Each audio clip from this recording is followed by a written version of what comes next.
if you can't be right, yeah. I do the same thing I told you that I never would. I told you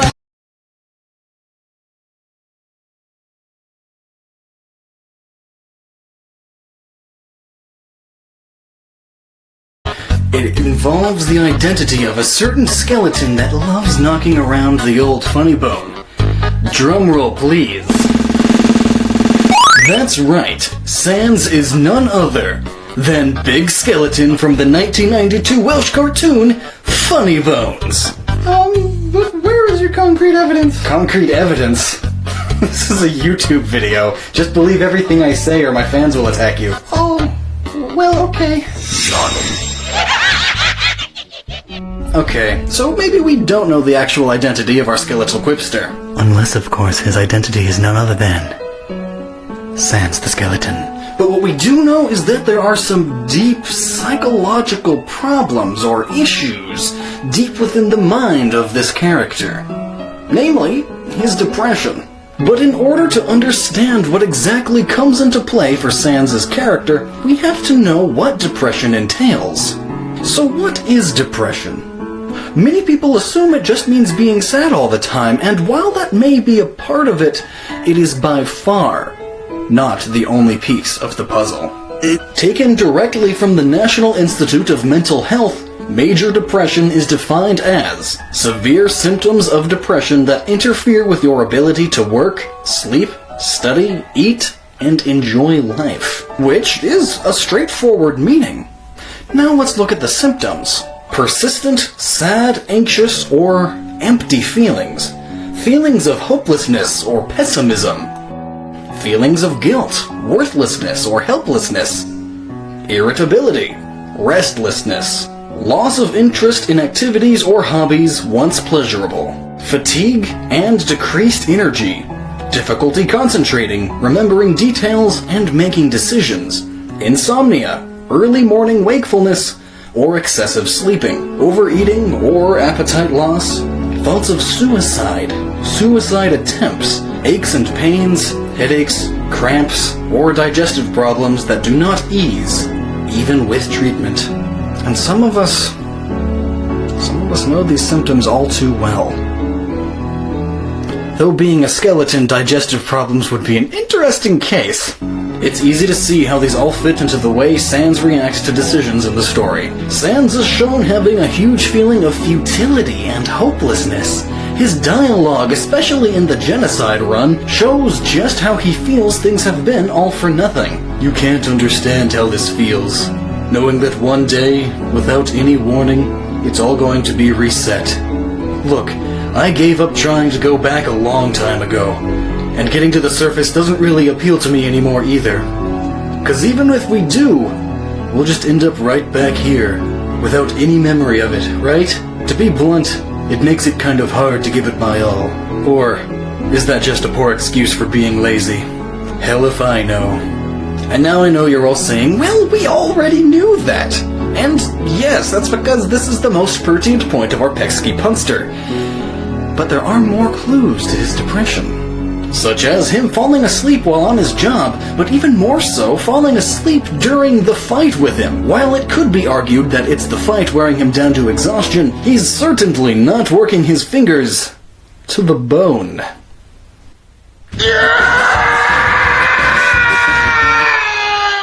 Simplified, this could be caused by a number of reasons. But, as we know, depression can cause intense insomnia, which, in turn, turns into fatigue. And with insomnia and fatigue, you try to sleep whenever your body lets you. You can be tossing and turning all night, unable to get a wink. And then, middle of the day, you can take a nap. Sans finds sleep whenever he is able to, but because he's constantly on and off and on and off, he feels so fatigued that he just can't keep up with everyday activity. And those are just a broad stroke of things that could affect someone with major depression. The Sleep Foundation actually outlines many variants on each of these issues and adds a few lesser considered ones. But now it is also heavily implied that Sans has guilt over something, Perhaps the incident with Gaster. It is the dialogue of the Lost Soul version of Sans that hammers it home, though. You'll never see him again. It could also be that Sans is one of the very few people who seems to be able to see all of the timelines and game resets. Maybe this is why he has feelings of futility, and why he just sits by while the genocidal path takes place. And all the while, this gives him a feeling of guilt. But we'll get right back to this later. For now, though, let's look at another aspect of Sans' personality. His affinity for comedy.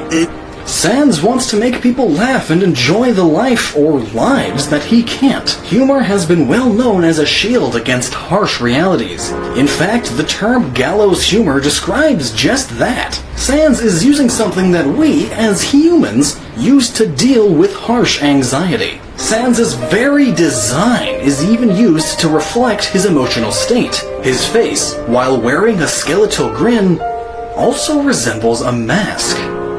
A mask to hide his true feelings. We all wear metaphorical masks from time to time, and Sans is no different. Also, notably, he wears the color blue, which is a color often used, as many people know, as a means of expressing sadness, depression. You feel the blues. And finally, even his undead appearance could speak to his feeling of despair as well, since often, death is used as an emotional metaphor for depression. More tangibly, it represents a person that wants to be dead, but is still just shambling around, living life like a zombie. Morbid as it is, some people go through with that. But before we get any deeper into that, let's look at the importance of Sans' relationship with his brother, Papyrus.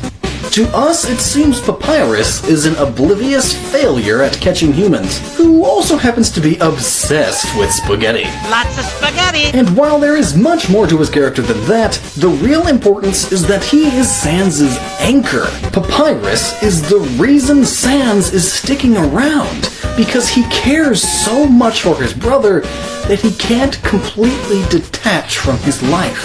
Papyrus is the glue that binds Sans to the path he's on, and one of the reasons he looks at his situation the way he does. Another important character in understanding Sans is Toriel. She presents a similar anchor weight, as she and Sans are in a deep bond, so much so that he attempts to keep a promise for her. This is important because Sans typically is not the type to keep promises. While Papyrus is the strongest bond for Sans, Toriel is another string attaching him to the protagonistic ideals he holds. But it doesn't end with clinical psychology now, does it? No. There are plenty of philosophical ideas at play as well.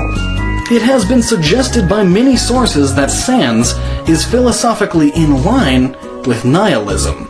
And while partly true, there is a more specific word we could be using here. Determinism. There's that ever-important word again. Determined pops up again and again throughout Undertale in a fashion. Determinism could best be described as the universe. From birth, it is put on a track and moves ever onward, ever advancing, ever expanding.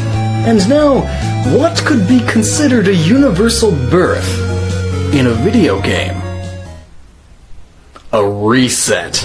When the game tells you that you are filled with determination, it is not a hope of making it through the trials of the game itself, but instead it is telling you that you are filled with the determination to continue on the path you chose in the very beginning, that being neutral, pacifist, or genocide. So, how does this apply to Sans and his depression and apathy? Well, because he's fighting against a philosophy that says nothing he does matters. This ultimately leads him to decide that it's not worth it to try and stop you from a neutral run, so he just stands by and judges you instead. Even then, he's shown to be fighting against his deterministic side, as being a true deterministic nihilist would suggest that morals are just as pointless as the lives that lead them. But ultimately, he succumbs to just letting whatever happens, happen. With the exception of the genocide route, in which he states, "All I know is, seeing what comes next, I can't afford not to care anymore." Again, more evidence that he is in a constant struggle with a deterministic view. Every possible timeline has and is happening, and he's seen them all. So he has no choice but to be a determinist. It's almost as if Toby Fox, this game's creator, designed the game as the story of Sans coming to terms with his own futility. And perhaps that is why we can all relate to, and thus love, Sans the skeleton.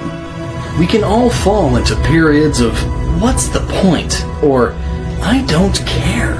And while many of these wonderful characters in the Undertale world represent various attributes of the human condition, Sans hits the hardest.